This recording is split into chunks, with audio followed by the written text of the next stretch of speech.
So, hello guys. In today's video, I've got a very special great guest from Greece.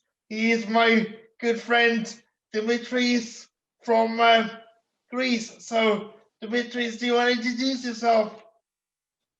Yeah. Hi, Raz. Hi, everybody. My name is Dimitris Bizas. I am a Greek F1 journalist, and I do this for the past 9 years, actually. I'm 24 years old. And yeah, I saw Raz on Twitter and on YouTube, and I was really glad to join his Unplanned Chat in YouTube. Yeah. So, tell me a bit about how you got into Formula One and yeah. yeah. Yeah.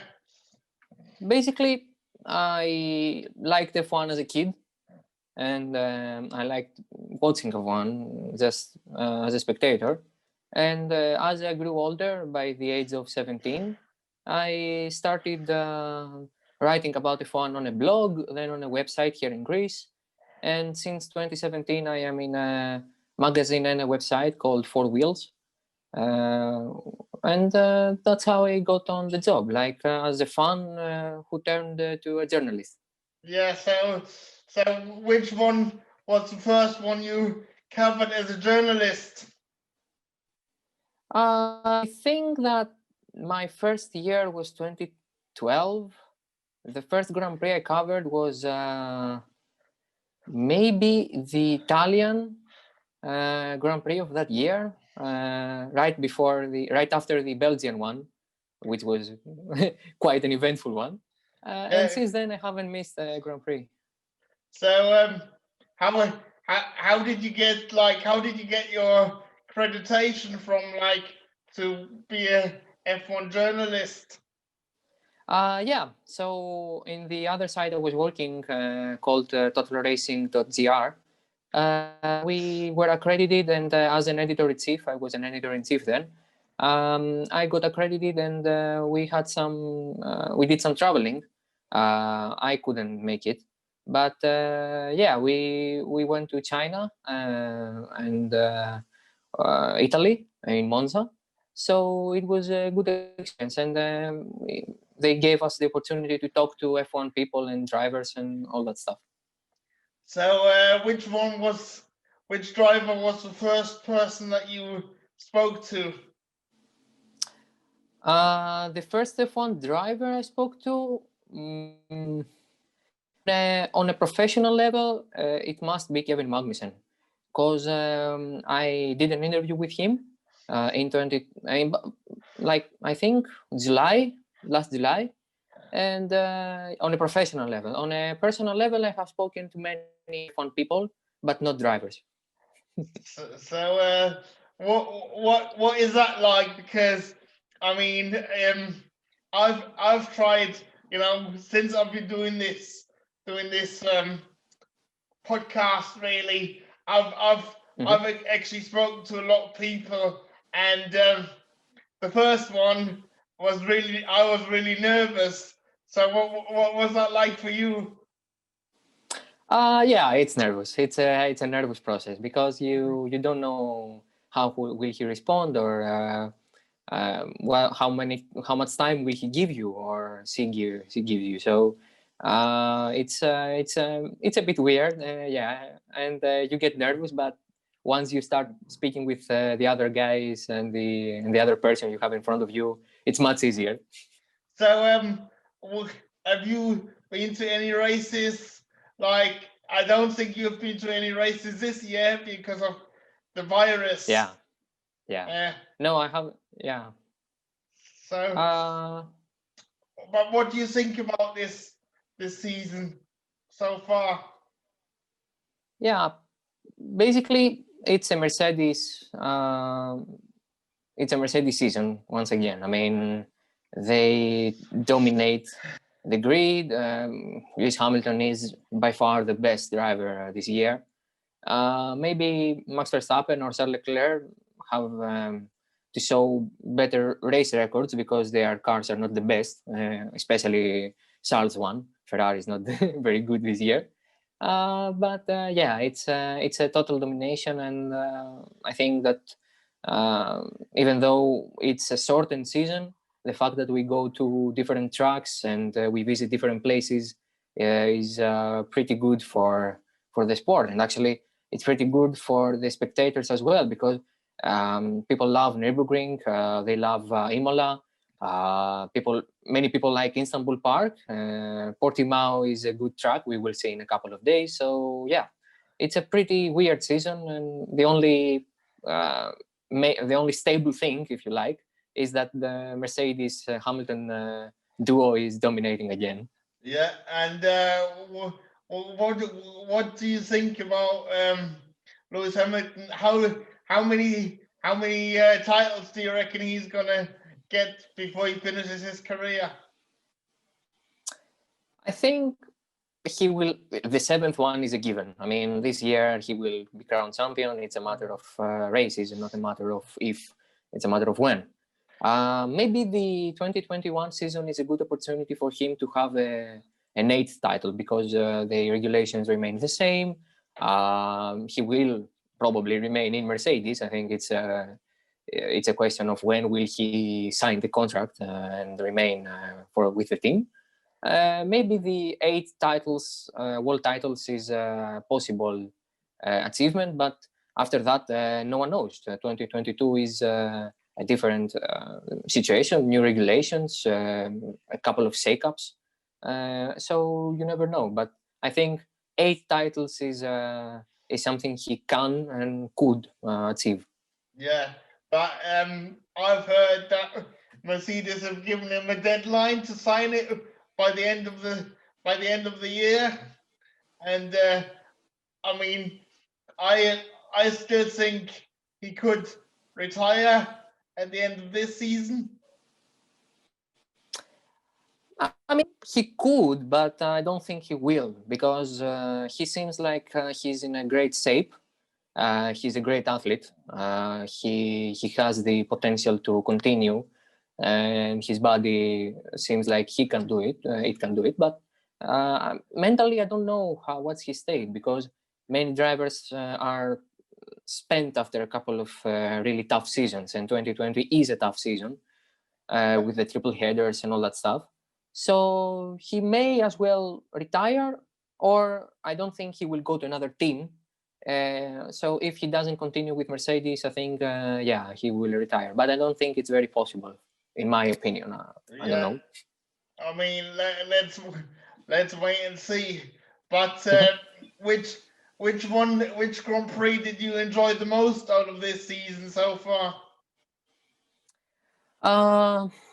Probably the German one, the Eiffel one in Nürburgring, and the Italian one in Monza. I mean, these 2 races, although they didn't have the same unpredictability, because Monza was amazing and completely unpredictable result there, and Nürburgring saw Hamilton winning and equaling the record of Michael Schumacher. But I'm sure that both races have their perks, because Monza gave us Pierre Gasly and Carlos Sainz in a great fight towards the end of the race, and Nürburgring was historic in another aspect. Daniel Ricciardo's first podium with Renault, and Renault's first podium since 2011.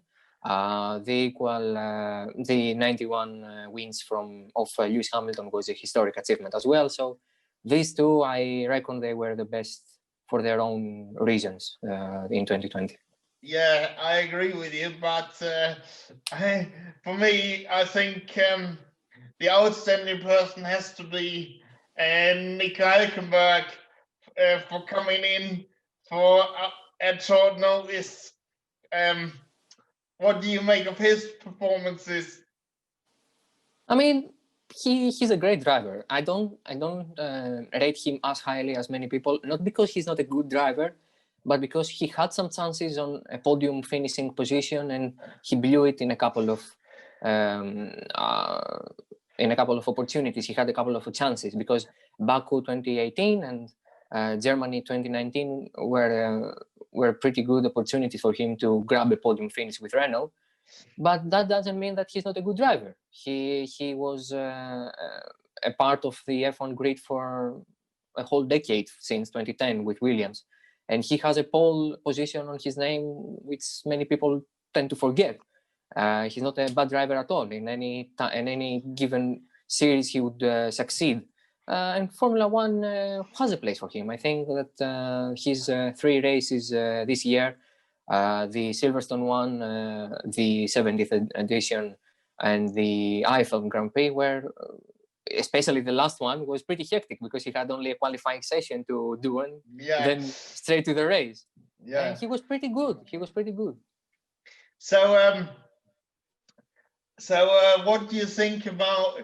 I mean, there have been rumors about him going to replacing Alex Alban in the German press, and also I don't know, but I mean, what do you think about? Is Alex Alban's place safe, or do you reckon Alex has got to be very careful? That's a difficult one, because I think Red Bull is on a state that they cannot promote a driver again. I think Pierre Gasly is not an option for now, and the only driver that they have that can continue and is a Red Bull driver is Alex Albon, and his future is really doubtful in the team. Nico Hülkenberg is a good opportunity for sure. I think a better opportunity than Sergio Perez, who could end up in Haas or in IndyCar. That's something we will see in the future. Yeah, Nico is very good.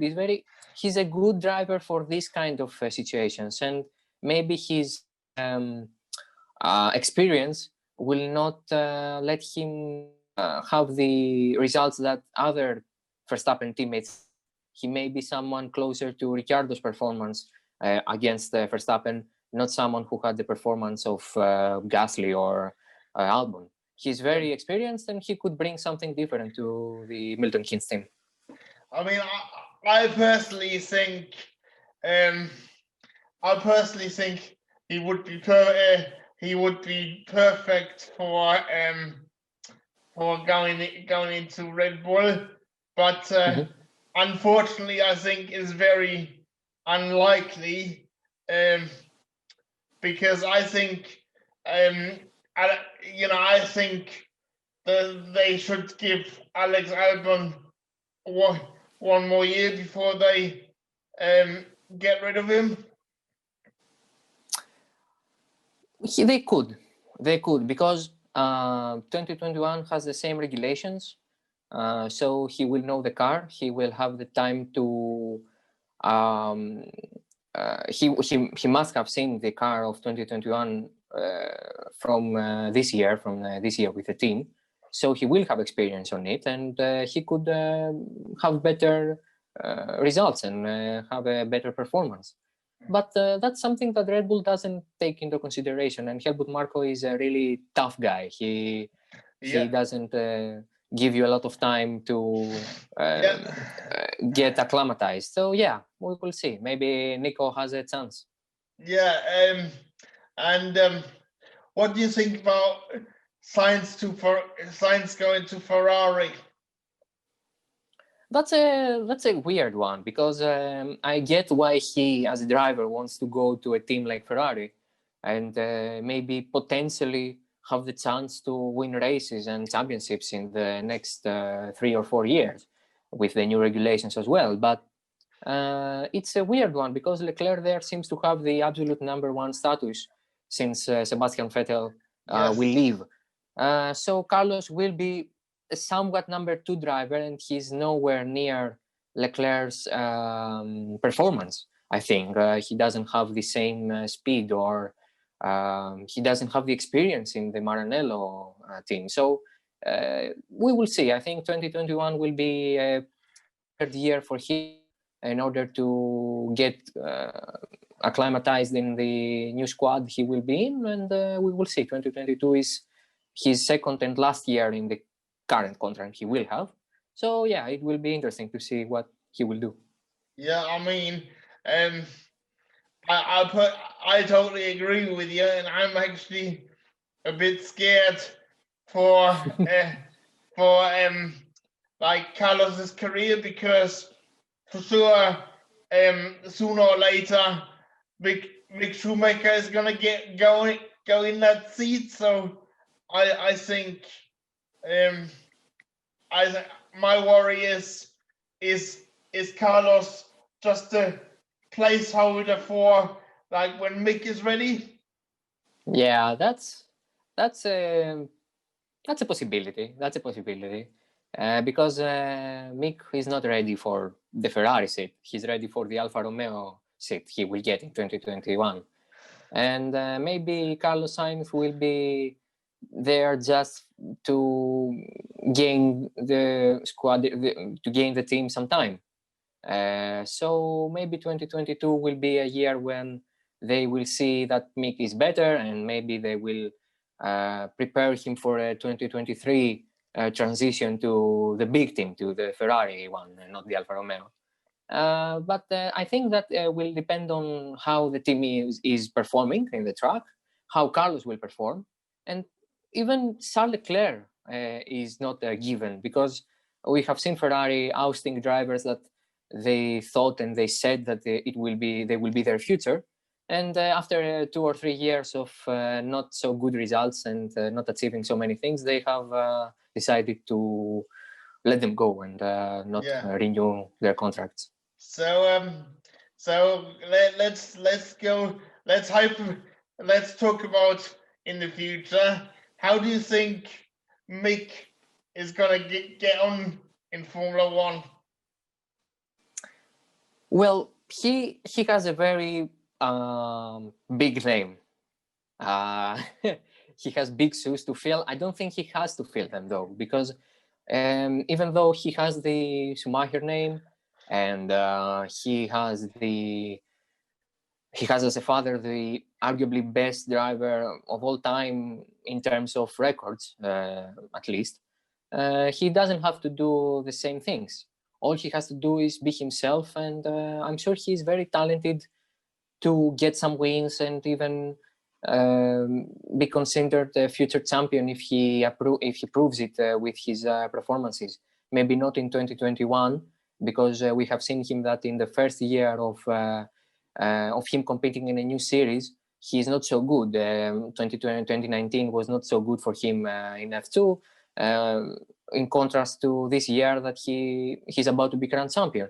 So maybe 2022 will be a better year for him to prove his talent, prove that he deserves to be in that seat in the Alfa Romeo one and in the F1 in general. And I think he has to stay away from all the fuss of journalists like me or YouTubers like you that maybe put pressure on him and try to compare him with Michael. No, that's a mistake, I think. And if he stays away from that and concentrates on the driving aspect, he will be just fine. I think he has the talent to prove himself. That's all right. Yeah, and I would like to know. Would you like to see a race in Greece? I'm sure many would like that. I have to tell you, if you don't know, and if our viewers don't know, that Greece ranks in the top 10 countries in watch hours of F1. We watch F1, we like F1 here in Greece, and we have F1 TV Pro as a sub package. We have TV coverage in free television, and that gives a boost in the TV ratings, if you like. So we like F1, but even though there have been some proposals and some proposed circuits to host an F1 race, even with the Mediterranean Grand Prix badge, if you like, that Bernie Ecclestone had proposed back in the day, it's very difficult to do that. We don't have the money. Not many people are likely to support such a feat, and our Motorsport Federation is not so well prepared for such a feat. I think the WRC event that we lost back in 2013 shows that Greece is not ready to do something like that. Maybe we will return in WRC in 2022, as I've heard from Greek reporters and friends of mine who are really close to the situation. But F1 race in Greece was huge, and I'm sure many Greek people would like to be there and attend it, but I'm not so sure that it can happen. Let's wait and see. We need a Greek F1 driver, and then we can hopefully they can sort something out. But yeah, I mean, finally, I would like your opinion on the greatest of all times, Lewis Hamilton or Michael Schumacher, and why? Yeah, that's not so easy. If I say Michael Schumacher, I mean, it's pretty obvious. He has the records, he had dominated, but the same goes for Lewis Hamilton, and maybe Lewis will surpass his records and reach 100 wins or 8 titles, who knows, by the time he retires. I think that they are both equally great, and we will see how they can compare after Lewis retires as well. And maybe people will decide not objectively, but as they feel. Because I grew up watching Michael racing. You are a German. You have a different affiliation to Michael and his achievements. So we can argue that Michael is the best, but a British guy could say that Lewis is the best. I think they are both equally great, and I can't compare them head to head. Exactly, that's what I'm thinking. You can't compare. You know, I've made the mistake before where I said, like, for example, Schumacher is better than Senna, but I got a lot of stick for that. Actually, I got a lot of negative comments for that, but because they, obviously they've been driving in different eras, and yeah. So, but for me, Michael Schumacher is always going to be my hero. But I would love to have to do an episode with Nico Hülkenberg, because I think although he's not achieved what he can achieve, or what he could have achieved, I think he's just a great guy, you know what I mean? So yeah, I'm really hoping that one day he can come on my podcast. But thank you, Dimitri, for coming on, and thank you. And I really enjoyed it. So me too, man. I'll speak to you later. Yeah. Yep. Yeah, guys, this has been it. If you haven't already, don't forget to like, comment, and subscribe. I'm sure that Dimitri and I will respond to your comments. Also, hopefully we can be up to 1,000 subscribers. We're nearly there. So I really appreciate all your support, and speak to you soon. Bye, guys.